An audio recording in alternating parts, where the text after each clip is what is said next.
"What the hell are you doing in my house?" I screamed with all the strength my lungs could muster. My heart was beating so hard I thought it might explode in my chest. Before me, kneeling near the door of my own house, were my son Daniel and his wife Jessica with tools in their hands trying to force the lock. A huge moving truck was parked right in front of my garden. The back door was open with some of my furniture already loaded inside. "Dad, were you not supposed to be traveling for 2 weeks?" Daniel went completely pale as if he had seen a ghost. The tools fell from his hands with a metallic crash that echoed in the silence of that afternoon. "Dad, we were just—" Jessica stammered. Her eyes shifted nervously between the truck and me, looking desperately for some credible excuse. "But let me tell you how I got to this moment. Let me tell you how a simple change of plans turned into the most painful revelation of my life. My name is Richard Miller. I am 67 years old, and I have been a widower for 5 years. My wife Emily was the love of my life for 42 years of marriage. When she passed away, I thought I would never feel that kind of deep, tearing pain again. I was wrong because the pain I felt that afternoon looking at my only son trying to rob me was different. It was a betrayal that cut deeper than anything else. That morning had started like any other. I got up early at 6 o'clock on the dot as always. I made my coffee and checked my suitcase for the 3rd time. I had planned this trip for months. My younger sister, who lives in Florida, had insisted I come visit her. "Richard, you need to get out of that house.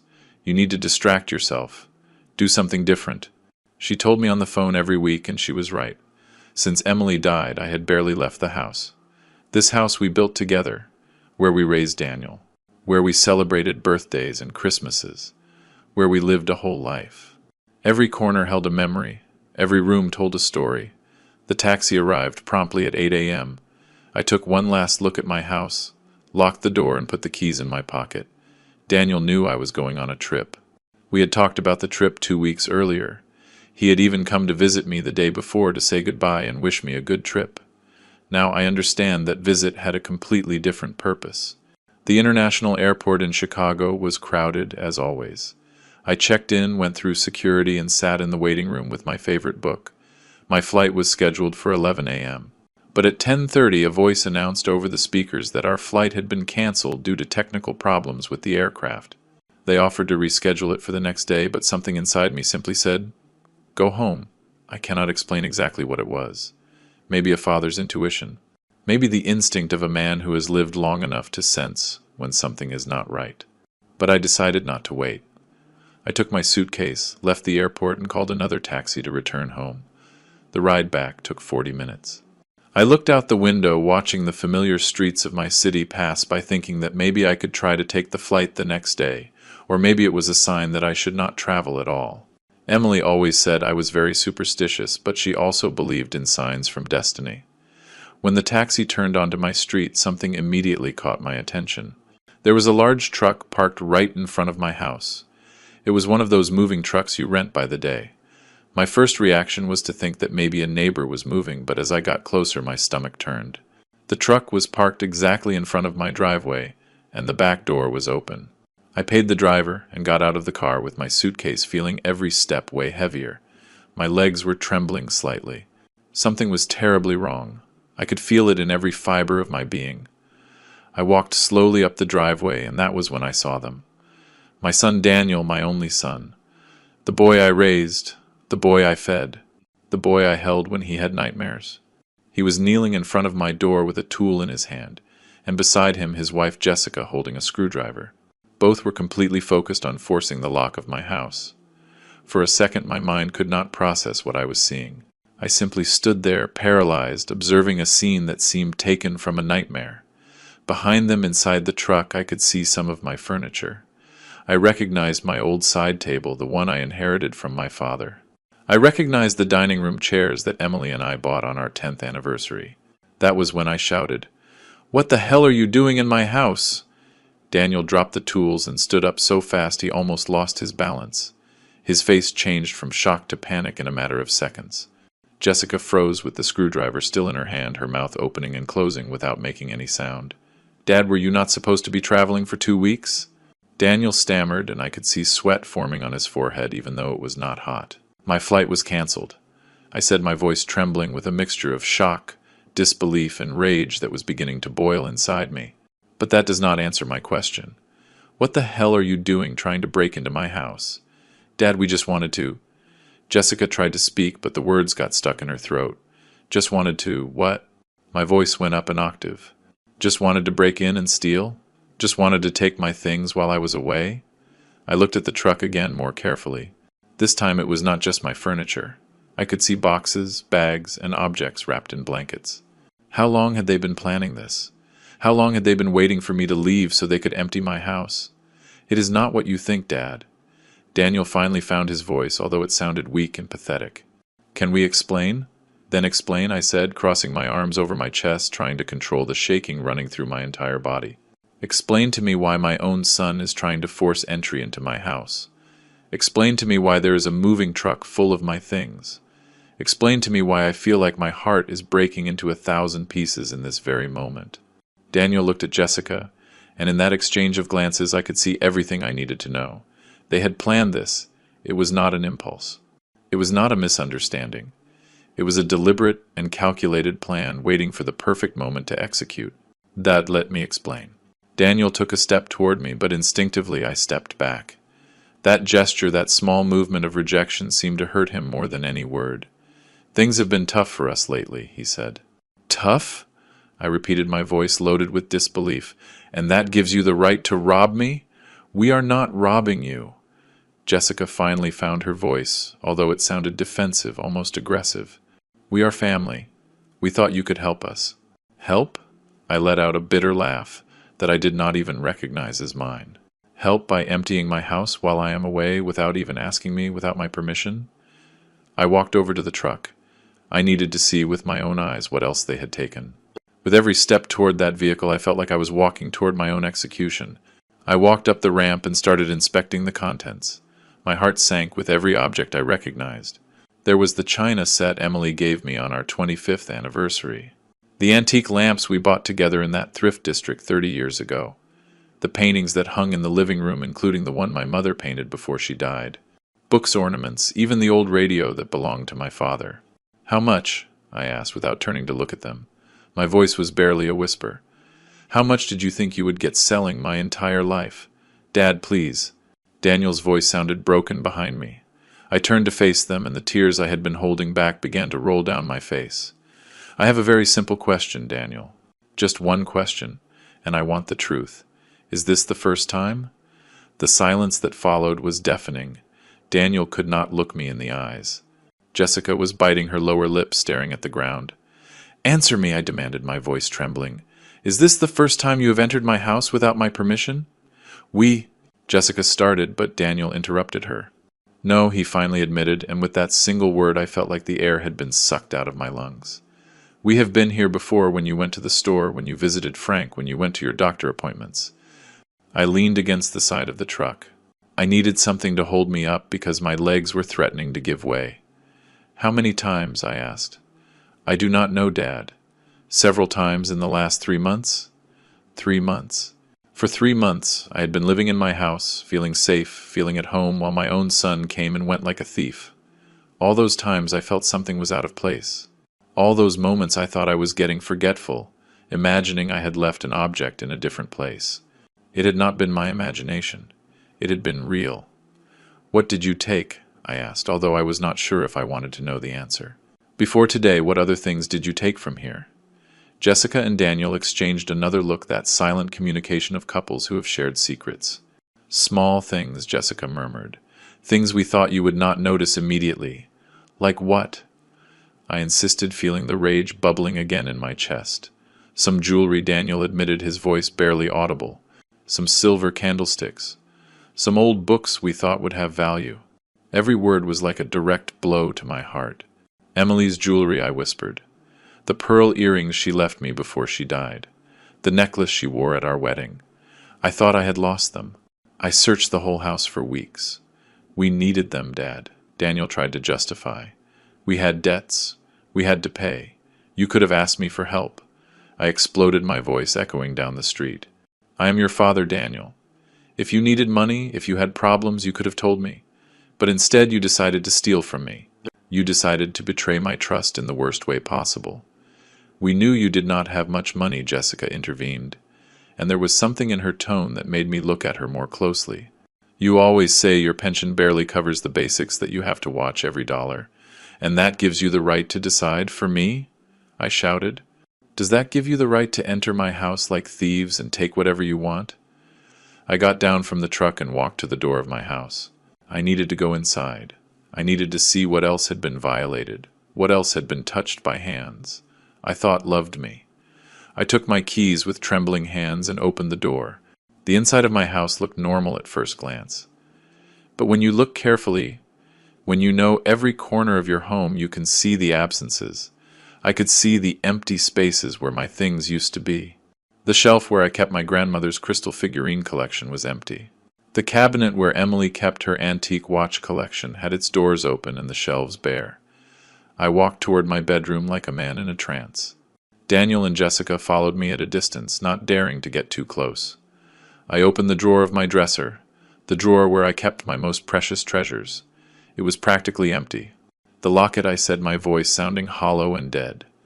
The gold locket Emily gave me on our last anniversary with photos of us when we were young. Where is it? Silence. Where is it? I shouted, turning toward them with a fury I had never felt before. We sold it, Jessica admitted in a low voice. 2 weeks ago. We needed to pay the rent or we were going to be evicted. I felt like they had ripped my heart out of my chest. That locket was the most precious thing I had. It was the last gift from Emily, the last physical piece of our love I could hold in my hands. And they had sold it. They had sold it as if it were just any object without value, without importance.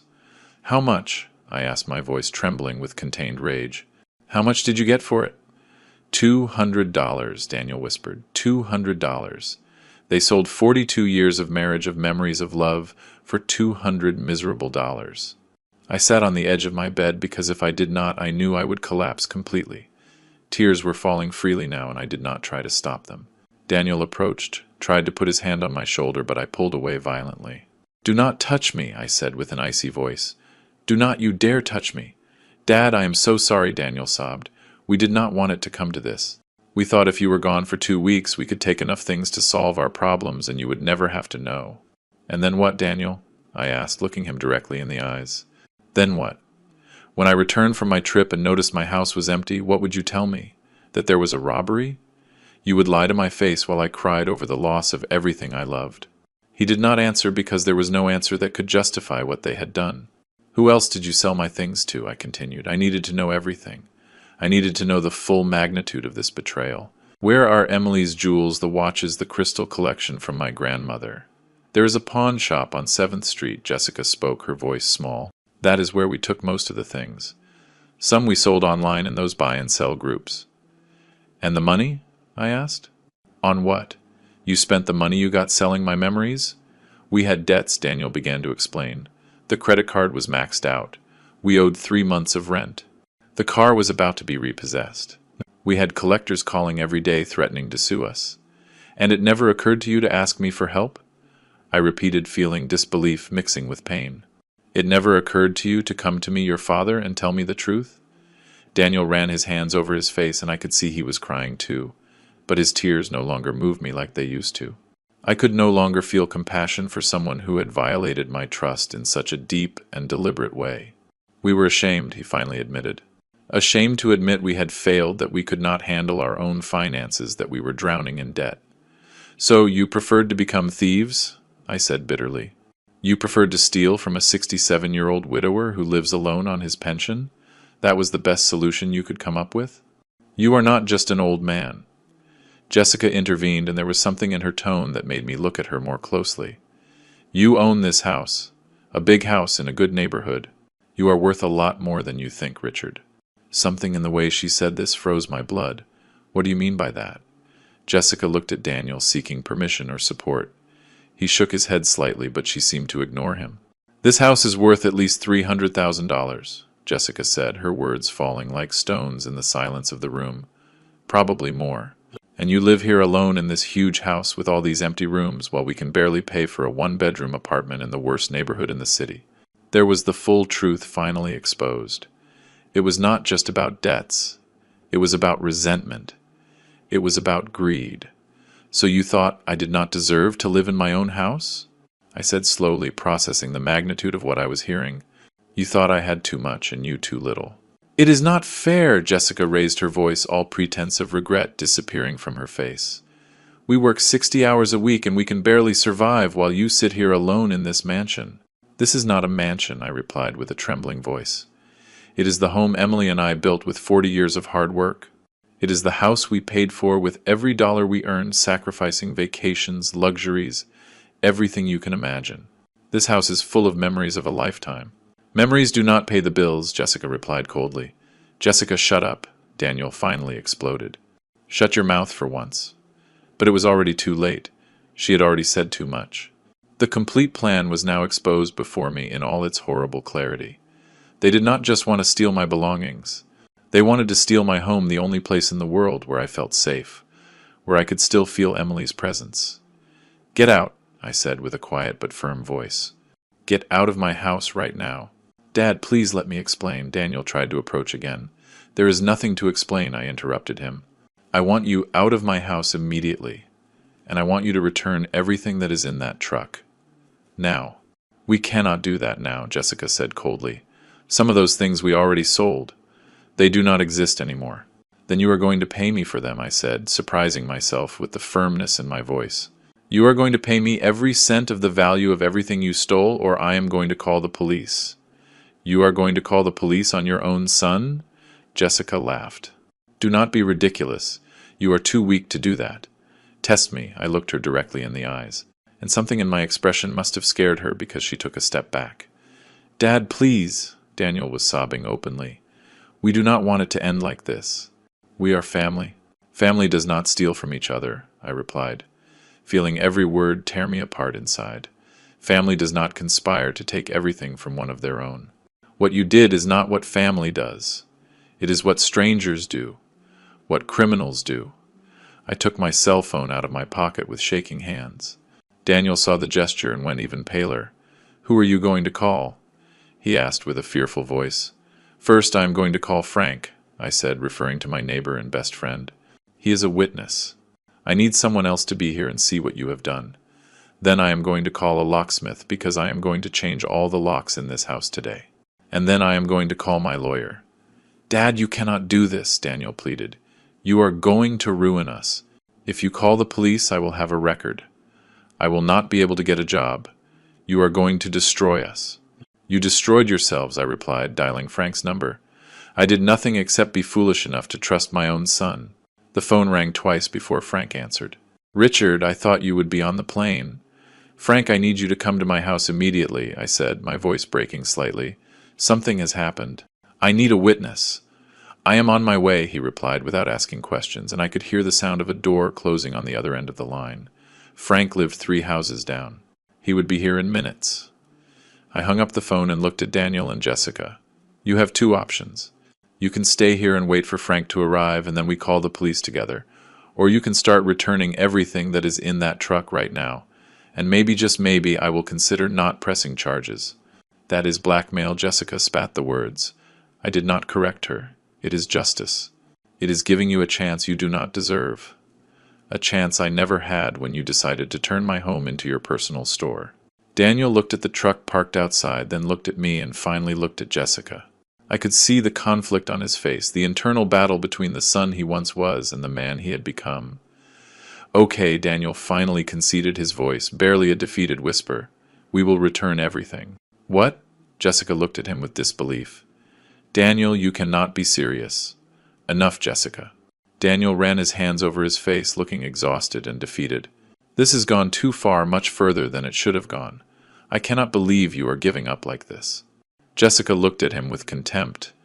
I knew you were weak, but this— I am not weak, Daniel interrupted her, his voice taking a tone I had never heard before. I am a thief. I am someone who betrayed his own father. That is not being strong, Jessica. That is being a coward. For the first time since I arrived, I saw some genuine regret in my son's eyes. But it was too late. The damage was done. The trust was broken, and I was not sure if it could ever be repaired. Start taking things out of the truck, I ordered, crossing my arms. Every last object. Daniel nodded and walked out of the house. Jessica followed him, but not without giving me a look full of pure resentment. I stayed in my bedroom staring at the empty drawer where my most precious treasures used to be, feeling a void in my chest that I knew no returned object could fill. I heard hurried footsteps outside, and then Frank's familiar voice.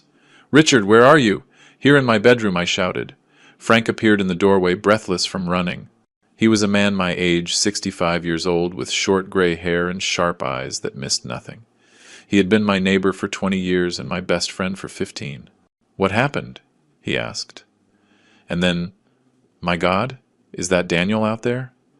His eyes went wide with surprise, seeing my son and his wife unloading furniture from the truck. "What is going on?" I told him everything. Every painful detail. Every devastating confession. Frank listened in silence, his expression changing from surprise to disbelief and finally to indignation. "That ungrateful bastard," he growled when I finished. "That miserable wretch, after everything you have done for him.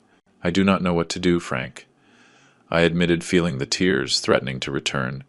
"He is my son, my only son. How can I turn him in? How can I call the police and ruin his life? He ruined his own life." Frank put his hand on my shoulder. "And he almost ruined yours too, Richard.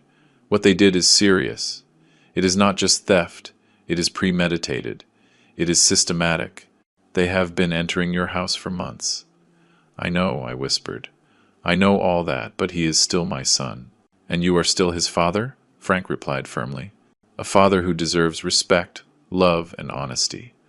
Not betrayal, not theft, not manipulation."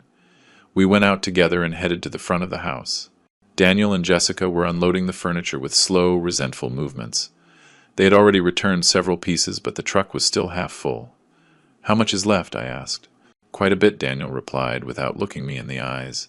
"It took us all morning to load." "So it will take you all afternoon to unload?"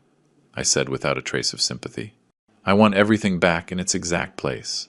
Every piece of furniture, every box, every object." Frank stayed with me, a silent and supportive presence. We watched as Daniel and Jessica worked, sweating under the afternoon sun. Neighbors began to come out, curious about the truck and the unusual activity.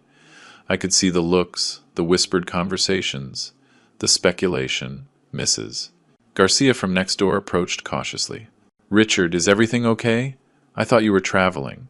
"The trip was canceled," I replied briefly, not wanting to go into details. "Oh, what a shame. Well, if you need anything." She left the offer floating in the air before walking away, clearly sensing there was more to the story, but not daring to ask directly. 2 hours passed. The sun was beginning to set on the horizon when the truck finally emptied. I went into the house to inspect with Frank, following closely behind. The furniture was back, but everything looked different. It was no longer my safe sanctuary. Now it was a place that had been violated, invaded, desecrated. "Many things are still missing," I said, looking at the empty spaces that still remained. "The jewelry, the watches, the locket, the crystal collection. We sold them," Daniel admitted, entering behind us. "We cannot return them because we do not have them anymore." "Then you are going to give me a list," I said with a firm voice. "A complete list of everything you sold. Where you sold it, when and for how much.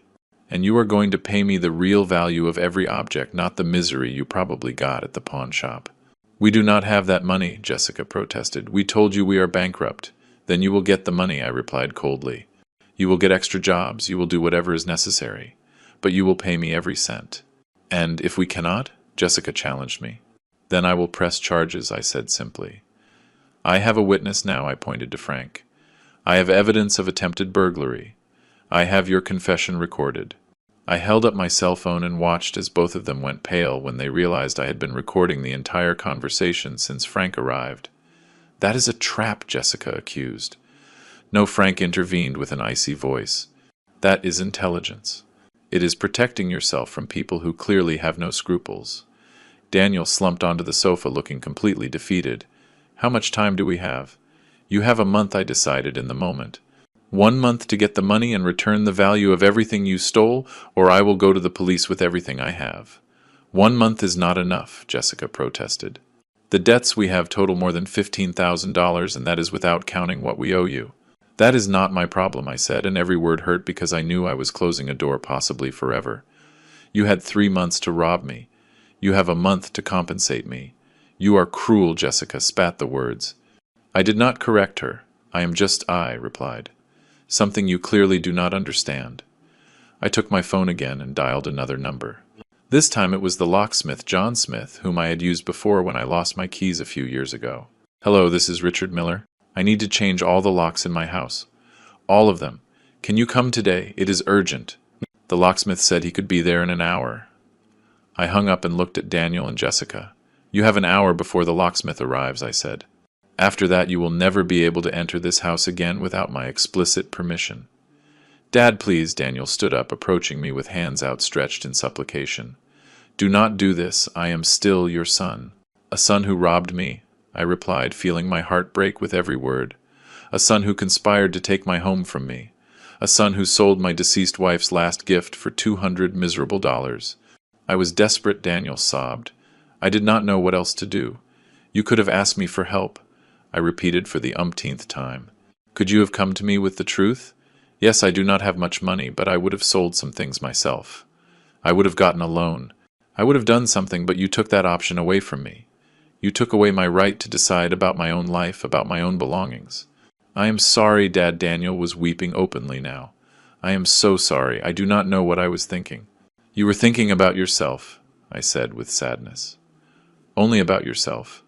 Frank took me gently by the arm. Richard, why do you not sit down? You have had a terrible day. I sat down suddenly feeling exhausted. All the weight of the day, of the shock, of the betrayal. It fell on me like a giant wave.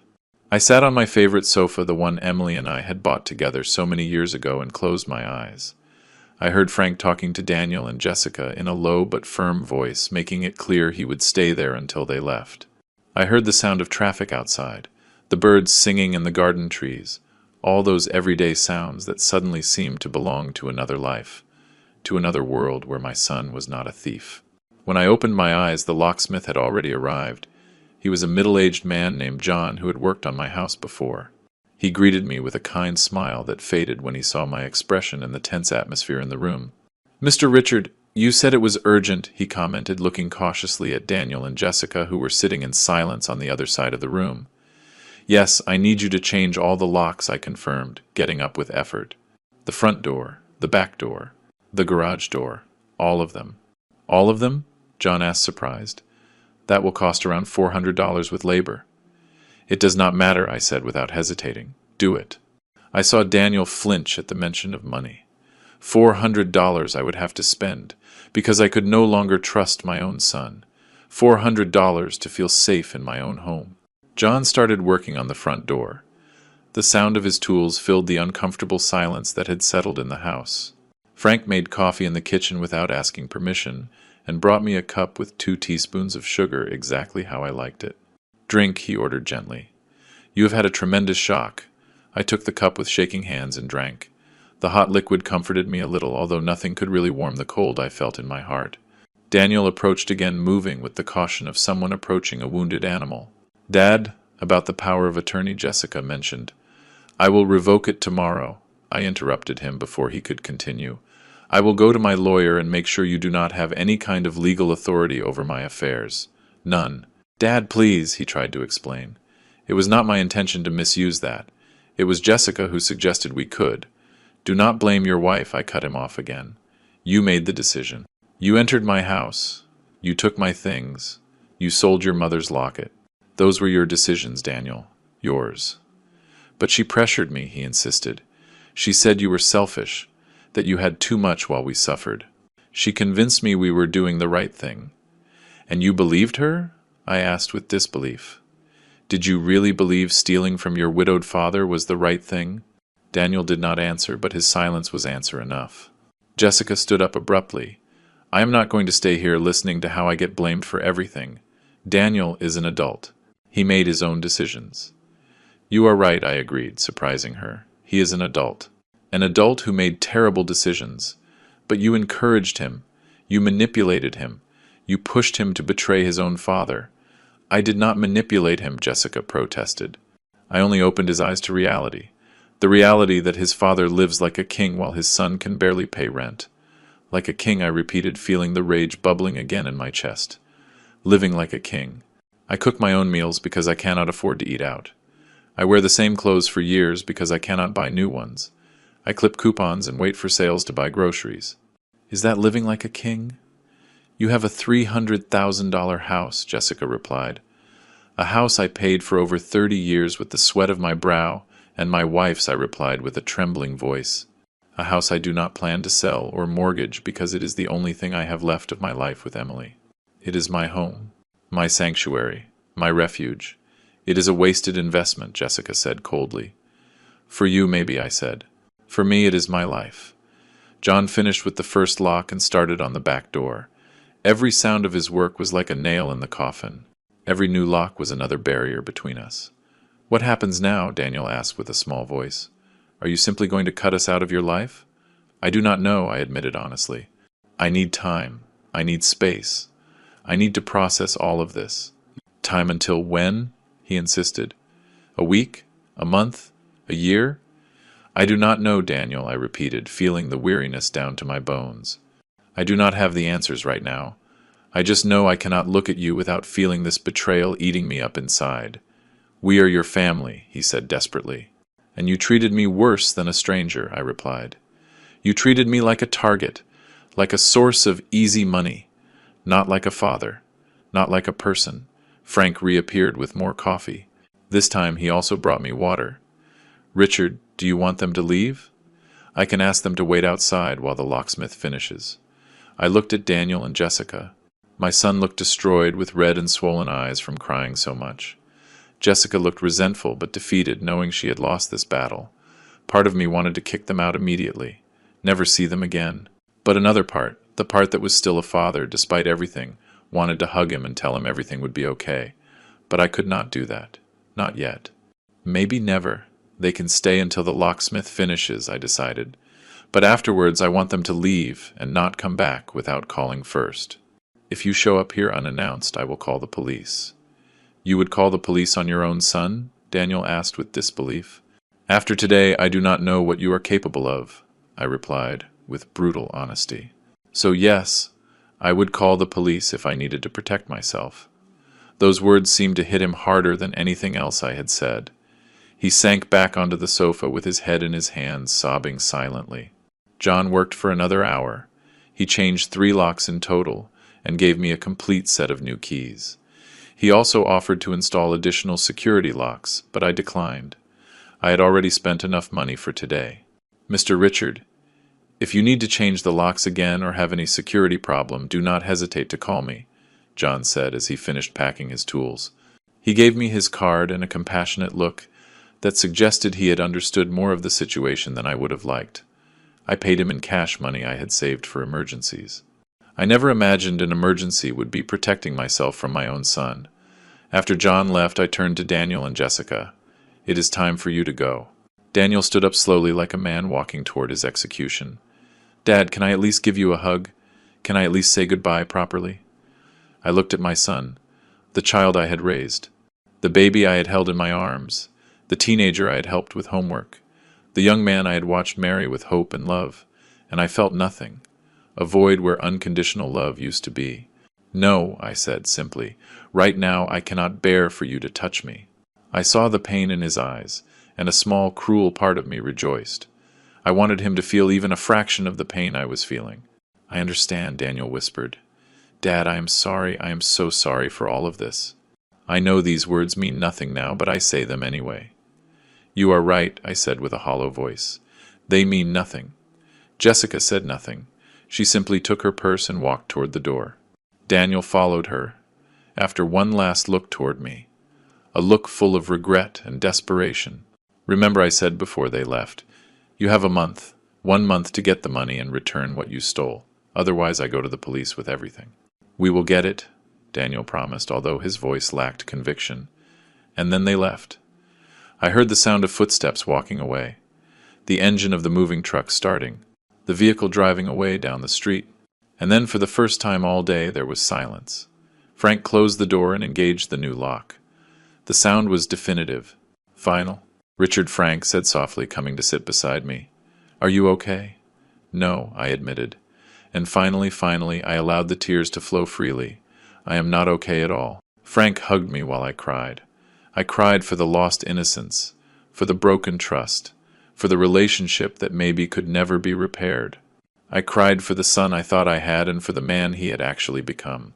I cried for Emily, wishing she were here, wishing she could tell me what to do. Let it out, Frank murmured, patting my back like a father would. Cry all you need. You have earned it. I do not know how long we were like that. The sun had set completely when I finally separated from him. My eyes were swollen and my throat was sore from sobbing. Thank you, I whispered, drinking the water slowly. Thank you for being here. I do not know what I would have done without you. You do not have to thank me, Frank replied firmly. That is what friends do. Real friends. That word, real, echoed in my mind. True friends, true family. What did those words really mean? I had thought family was sacred, that blood was thicker than water, that a son would always be a son. But today had taught me that family could betray you as deeply as any stranger. Maybe more deeply because you trusted them in a way you would never trust anyone else. You need to eat something, Frank said, getting up from the sofa. I bet you have not eaten anything all day. He was right. My last meal had been breakfast that morning a whole lifetime ago. But the idea of eating turned my stomach. I am not hungry, I protested weakly. I do not care. Frank was already in the kitchen opening the refrigerator. You are going to eat even if I have to shove it in your mouth myself. You have had a tremendous shock and you need to keep up your strength. He made a simple sandwich for me and heated up some soup he found in the pantry. He forced me to eat while he sat across from me watching me like a hawk. Every bite was hard to swallow, but I did it because I knew he was right. I needed to keep my strength for what was coming next. What is the plan now? Frank asked when I finished eating. Tomorrow I am going to see my lawyer, I said, having thought about this for the last few minutes. I need to revoke that power of attorney immediately. Then I need to make a complete inventory of everything that was stolen and estimate the real value. Can I help you with that? Frank offered. I have a good memory for details. I remember many of the things you had. Thank you, I said, feeling a wave of gratitude for this man who had shown up without asking questions, who had stayed by my side throughout this horrible day. I also need to decide if I am really going to press charges if they cannot pay me. Do you have doubts? Frank asked, surprised. It is my son, Frank, I sighed. I know what he did.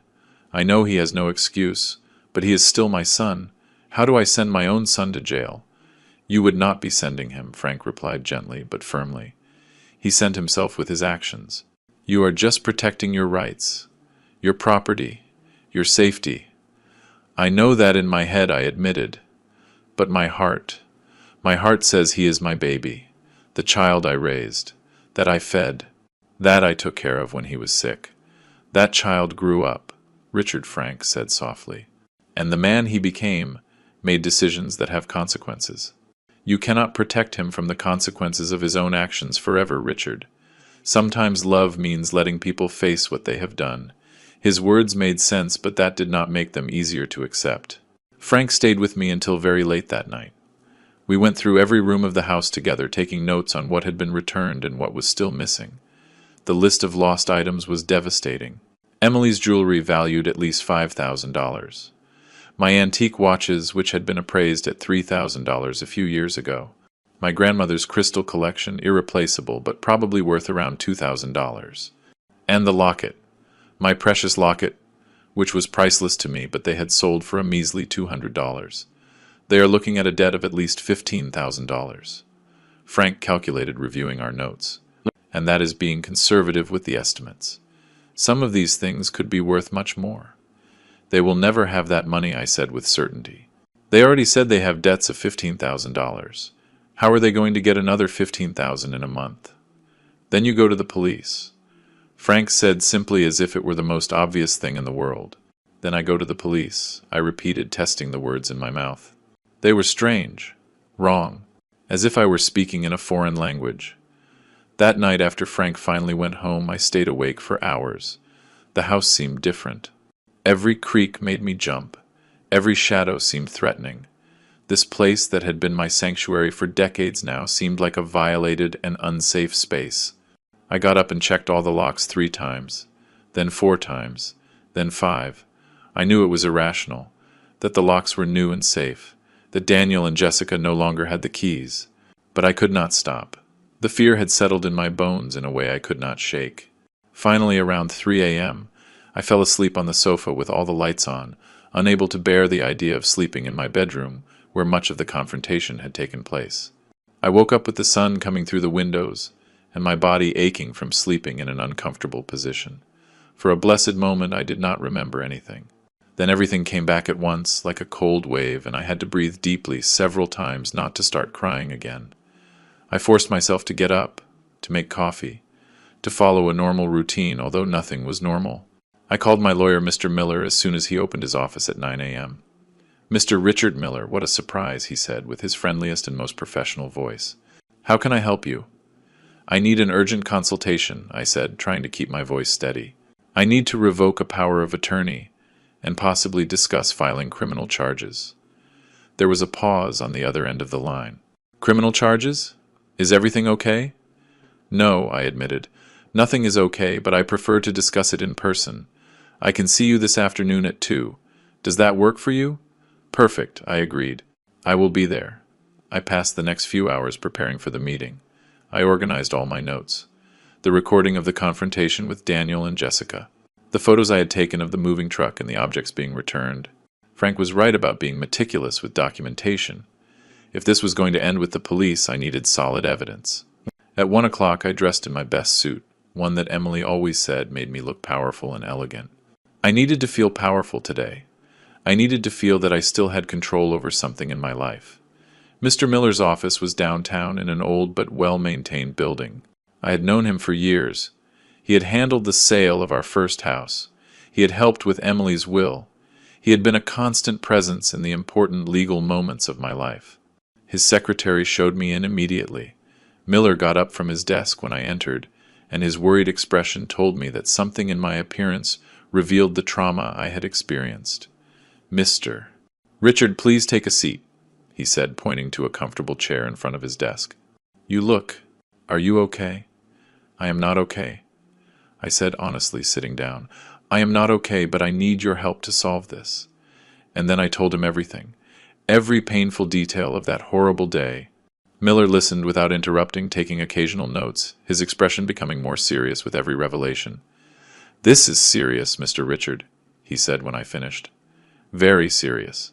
We are talking about theft, possible forgery of documents, conspiracy. Your son could face years in prison." "I know," I whispered. "That is why I am so devastated." "I understand your conflict," Miller said with compassion. "He is your son, but you also need to protect yourself. First, let us revoke that power of attorney immediately. I can prepare the documents today." "Thank you," I said with relief. "Second, we need to decide on the criminal charges," he continued. "You have solid evidence, the recording, the testimony of your neighbor. The facts are clear, but once you press charges, there is no turning back.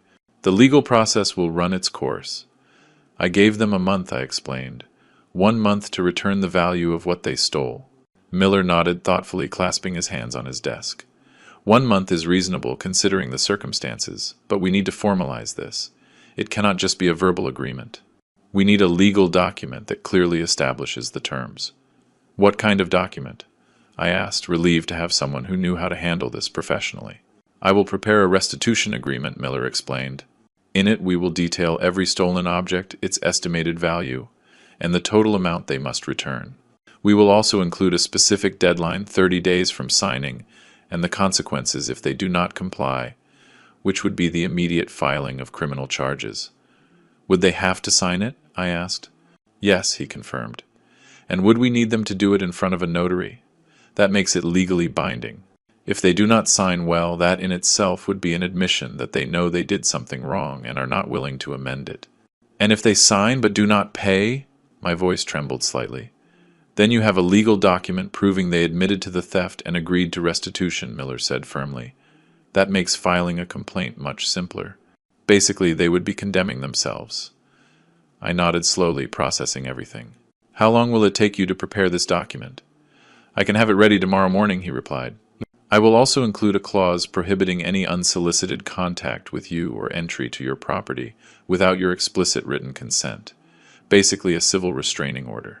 "Thank you, Gilberto," I said, feeling for the first time since yesterday that someone was on my side protecting me. I kept his name Gilberto in my head, but addressed him as Mr. Miller professionally. I do not know what I would do without your help. That is what I am here for, he replied with a kind smile. Now let us talk about the power of attorney. Do you have the original document? I took the document out of my bag. I had kept it in my safe at home along with other important papers. Miller reviewed it carefully, frowning as he read. This power is quite broad, he commented with concern. More than it should be for a temporary post-surgery power. Who drafted this? A lawyer Daniel recommended. I admitted, feeling a new weight in my stomach. He said he was a friend of his, that he would give us a good price. Mr. Richard Miller looked at me seriously. This document gives your son authority over virtually all your financial and legal affairs. With this, theoretically, he could sell your house, empty your bank accounts, obtain loans in your name. Do you realize how dangerous this is? I felt like I had been hit. But the lawyer said it was standard, that it was what was necessary to handle my accounts while I recovered. He lied to you, Miller said bluntly. Either he was incompetent or he did it intentionally. I suspect it was the latter. Do you remember his name? I gave him the name and saw Miller's expression darken even more. I know that. Man, he said with disgust. He has had several complaints before the Bar Association. Put it this way, I would not be surprised if he intentionally collaborated with your son on this. Do you mean Daniel planned this 2 years ago? The magnitude of the betrayal continued to grow. It is possible, Miller said carefully. Or maybe he just wanted to have the option as a precaution. Either way, this power of attorney should have been revoked a long time ago. The fact that your son never suggested this is telling. I left Miller's office 2 hours later with a clear plan, but with an even heavier heart. The power of attorney would be officially revoked the next day. The restitution agreement would be ready in 48 hours. And if Daniel and Jessica did not comply, I would have everything needed to press charges that could send them to prison. When I got home, I found Frank waiting for me in his garden. He approached immediately when he saw me get out of the taxi. How was it? He asked with concern. It is under control, I replied wearily. Miller is preparing everything. But I discovered something worse, Frank. The power of attorney I gave Daniel 2 years ago was much broader than it should have been. Basically, it gave him complete control over my financial life. Frank paled. My God, Richard. That means he could have. Could he have sold my house without my knowledge? I finished the sentence for him. Could he have emptied my accounts? Could he have done anything? And the lawyer who drafted the document is known for working in gray areas of the law. Then Daniel planned this 2 years ago. Frank said what we were both thinking. Or at least he made sure he had the necessary tools when the time came. I nodded. That night I slept poorly again. Nightmares haunted me. I dreamed I came home and found it completely empty. I dreamed I opened my drawers, and everything had disappeared. I dreamed of Daniel's face, but it was that of a stranger, someone I had never really known. I woke up at 5 a.m., soaked in sweat with my heart racing. I could not go back to sleep. I got up, made coffee, and sat in the kitchen watching the sun rise through the window. My phone rang around 7. It was an unknown number. I hesitated before answering, but finally did. Dad, it was Daniel's voice, broken and desperate. Please do not hang up. I should have hung up. I should have ended the call immediately, but something in his voice stopped me. What do you want, Daniel? I asked with a tired voice. I need to talk to you, he said quickly, as if fearing I was going to hang up at any moment. Please just give me 5 minutes. 5 minutes to explain something. You already explained enough the other day, I replied coldly. No, I did not explain, he insisted. There are things I did not tell you. Things you need to know. More lies? I asked bitterly. No, the truth. The complete truth I should have told you months ago. I sighed deeply. Against my better judgment, against all the warnings in my head, I said, You have 5 minutes. Speak. I heard him breathe deeply on the other end of the line. I lost my job 8 months ago, not 3 months like I told you. 8 months ago I was fired due to company restructuring. My hand tightened on the phone. And why did you not tell me? Shame, he admitted, pure shame. You had always been so proud of me, of my career, of how well I was doing. I could not bear to tell you I had failed. Losing a job is not failing, Daniel, I said, feeling a mixture of frustration and pain. It is something that happens to people. You could have told me. I know now. His voice was trembling. But at that moment, I could only think about how I was going to disappoint you. So I lied. I told you everything was fine. That work was great. That we were fine financially. While you were sinking in debt, I said, beginning to understand the full picture. Yes, he confirmed. We used credit cards to maintain an appearance of normality, to pay rent, to buy food, so it seemed like everything was fine when I came to visit you. And then the debts grew so much you could not even make the minimum payments? And that was when Jessica started talking about you, said Daniel. About how you lived alone in that big house? About how you had all those old things that were worth money? At first I ignored it, but the debts kept growing. Collectors would not stop calling. We were about to be evicted. And then you decided your father was the easy solution? I finished for him. It was not like that he protested weakly. Or maybe it was? I do not know anymore, Dad. My head was so confused. I was so desperate. Jessica kept saying we would only take a few things. Things you would not notice immediately. Just enough to get out of the hole. And the locket? I asked, my voice breaking. Was that just getting out of the hole? Silence on the other end of the line then, with a barely audible voice. We needed to pay rent. We were going to be thrown out on the street that same day. The locket was the most valuable thing we could find quickly. Dad, I am so sorry. If I could turn back time. But you cannot, I interrupted him. You cannot turn back time, Daniel. You cannot undo what you did.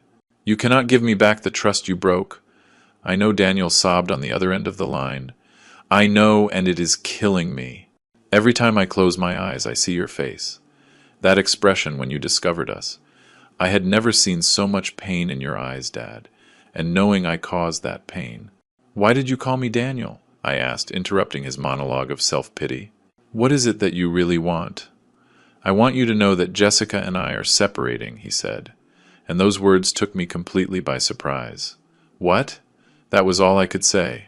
After we left your house the other day, we had the most horrible fight of our marriage, he explained. The worst. I told her we never should have done what we did, that it was unforgivable. She said I was weak, that I was pathetic for feeling guilty.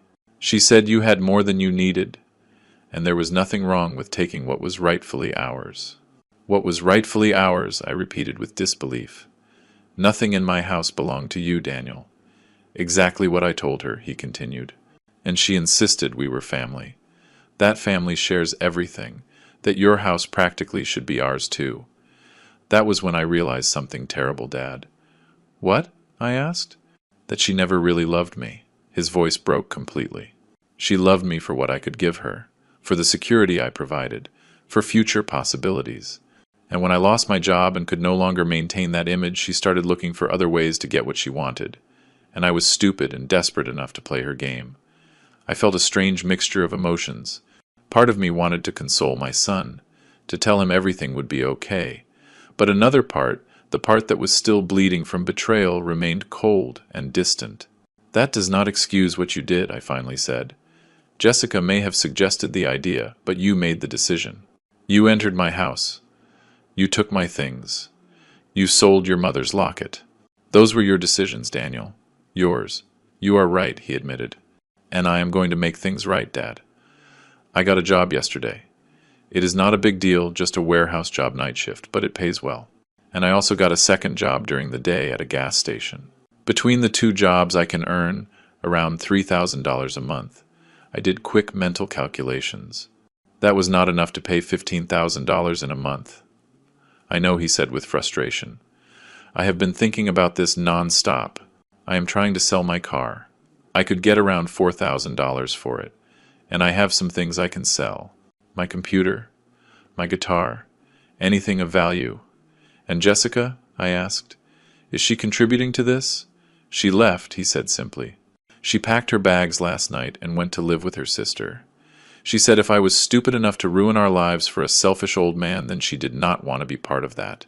The phrase selfish old man hit me like a slap. That was how she saw me. That was probably how she had seen me for years, only I had been too blind to notice. So you are alone? I observed. Yes, he confirmed. But maybe that is what I need. Maybe I have needed to be alone for a long time to discover who I really am, without someone else telling me what to think or what to do. Daniel, I appreciate you calling me and telling me all this, I said carefully. But this does not change the situation.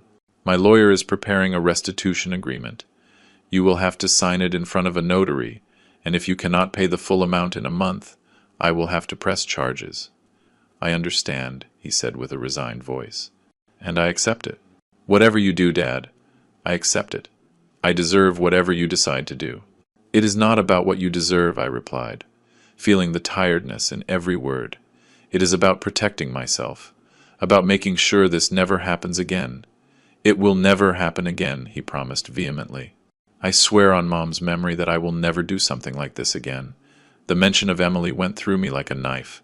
Do not swear on your mother, I said with a trembling voice. Do not bring her name into this. She would be devastated if she knew what you did. I know, Daniel sobbed, and that is what hurts me the most, knowing I not only disappointed my father but also my mother's memory. We ended the call shortly after. There was not much else to say. Daniel promised to be available to sign the agreement when it was ready. I promised him nothing. I could not promise forgiveness. I could not promise a repaired relationship. I could only promise that I would think about everything he had said. 2 days later, Miller called me to say the agreement was ready. Daniel came to his office that afternoon looking gaunt and exhausted. He had dark circles under his eyes like he had not slept in days. He had lost weight. His clothes fit him loosely. "Hello, Dad," he said when he saw me. His voice was barely a whisper. "Daniel," I replied with a brief nod.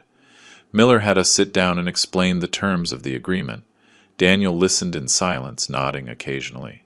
When Miller finished, Daniel signed without asking questions, without trying to negotiate. His signature trembled slightly on the paper. "I understand I probably will not be able to pay everything in a month," he said after signing. "But I want you to know I am going to try with everything I have, and if I cannot, I will accept the consequences. I am not going to run. I am not going to hide. I will face what I did." I nodded, not trusting my voice to speak. Seeing him like that, so broken and defeated, broke my heart. Despite everything, he was still my son. That part would never change, no matter what he had done. The following weeks were the hardest of my life. Every day I woke up feeling the weight of the decision I would have to make. Daniel called me weekly to report his progress. He had sold his car for $4,000. He had sold his computer, his guitar, his television, everything of value he had. He had gotten a third job on weekends. He was working almost 80 hours a week, barely sleeping. "I have managed to gather $8,000, he informed me in the third week. "I know it is not enough, but I am trying, Dad. I promise you I am trying." Frank came to visit me every day. He brought food, forced me to go for walks, kept me sane. One afternoon while we drank tea in my living room, he asked me the question I had been avoiding. "What are you going to do when the month is up?" he asked directly. "I do not know," I admitted. "Honestly, I do not know, Frank. I see how hard he is working. I see he is truly sorry. But that does not change what he did." "No, it does not change it," Frank agreed. "But you have to decide what is more important to you, justice or family." "Why can I not have both?" I asked with frustration. "Maybe you can," Frank observed thoughtfully. "But probably not in the way you expect. Justice does not always come from courts, Richard. Sometimes it comes in other forms." His words gave me a lot to think about. I spent nights awake, struggling with my conscience. I thought about Emily, about what she would advise me to do. She had always been softer than me, more forgiving, but she had also been firm with boundaries and consequences. 1 week before the deadline expired, Daniel appeared at my door. He had called first, asking permission to visit me. When I opened the door, I almost did not recognize him. He had lost at least 30 pounds. His face was gaunt, with deep lines of fatigue and stress. "Come in," I said, making room for him. He entered cautiously, like a scared animal. He sat on the edge of the sofa with his hands clasped between his knees. "I have $10,000, he said without preamble. "I know it is not enough. I am short 5,000. I tried everything, Dad. I worked until I thought I was going to pass out. I sold everything I owned. I even tried to get a loan, but without a steady job and with my credit history ruined, no bank would give me anything."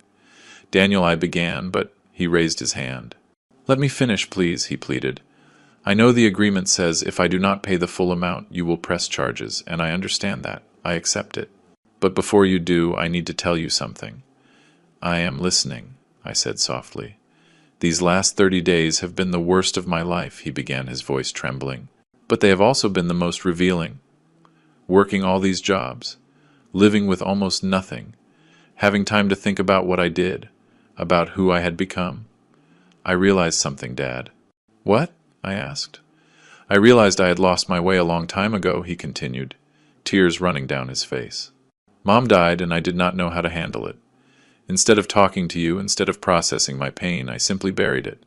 I focused on work, on pretending everything was fine, on being what I thought I should be." I felt my own throat closing. We had not really talked about Emily's death, not in the way we should have. We had both suffered in silence, each trying to protect the other. "And then I met Jessica," he continued. "And she was so sure of herself, so determined. She made me feel like I could be strong again. But what I was really doing was letting someone else make decisions for me, letting someone else tell me who I should be." "Daniel, we all make mistakes in relationships," I said softly. "That does not justify." "I know," he interrupted me. "I am not trying to justify anything. I am just trying to explain how I got to the point where I thought stealing from my own father was an acceptable option. I had lost my moral compass, Dad. I had lost sight of who I really was." He wiped his tears with the back of his hand, a gesture so familiar from when he was a child that I felt a sharp pain in my chest.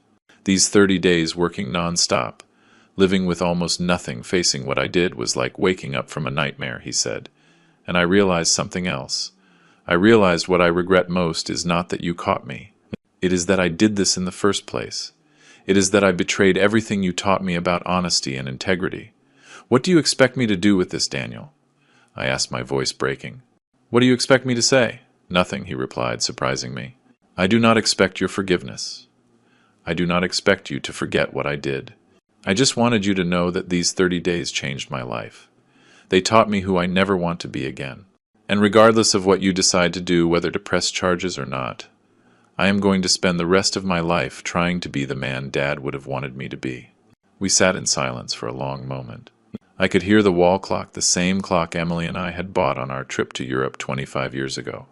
Every tick-tock seemed to mark the weight of the decision I had to make. "Do you still have the $10,000? I finally asked. Daniel nodded, pulling a thick envelope from his jacket. "It is all here in cash, as the agreement specified."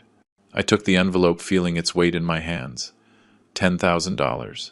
30 days of grueling work, of sacrifice, of facing consequences. It was not the full amount, but it was evidence of genuine effort. "I am going to keep this," I said, and saw his shoulders relax with relief. "But I am not going to press charges, not yet." "What?" His voice was full of cautious hope. "Listen to me carefully, Daniel," I said firmly. "I am not forgiving what you did. I am not saying it is okay. I am saying I see your effort.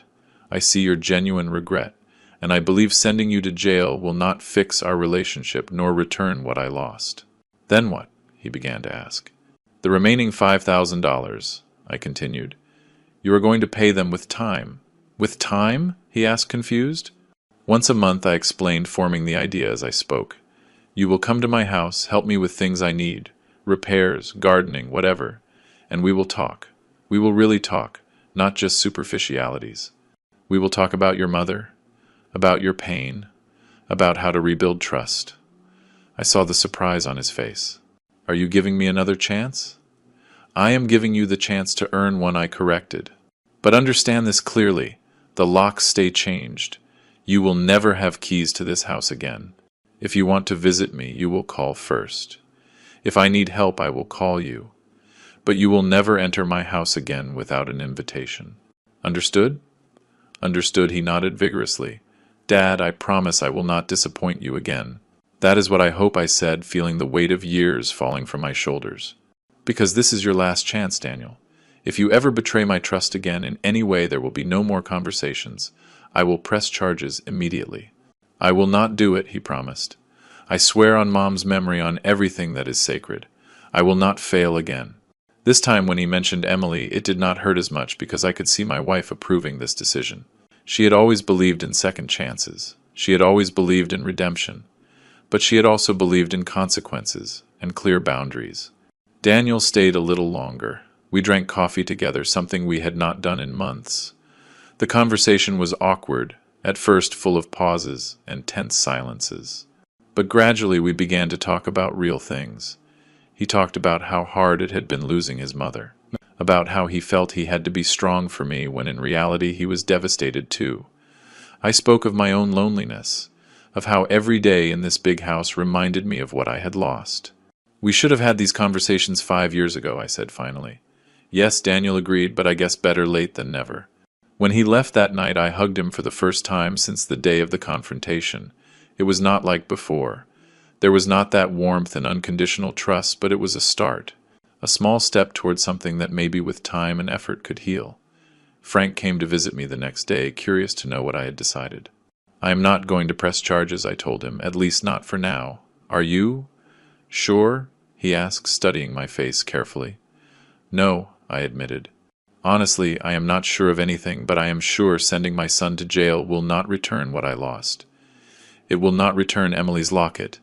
It will not return the trust. It will just add more pain to an already painful situation." "You are stronger than you think," Frank said, taking my hand. "And wiser." "I do not feel wise," I sighed. "I feel tired." "Forgiveness is tiring," Frank observed, "but resentment is more tiring. And resentment lasts longer." He was right, as always. In the weeks that followed, Daniel kept his word. He called before every visit. He came once a week to help with household chores. He fixed the garden fence that had been broken for months. He cleaned the gutters. He painted the guest room that had needed a fresh coat of paint for years. And we talked. We talked about Emily, about the good times and the hard times. We talked about his childhood, about the memories we shared.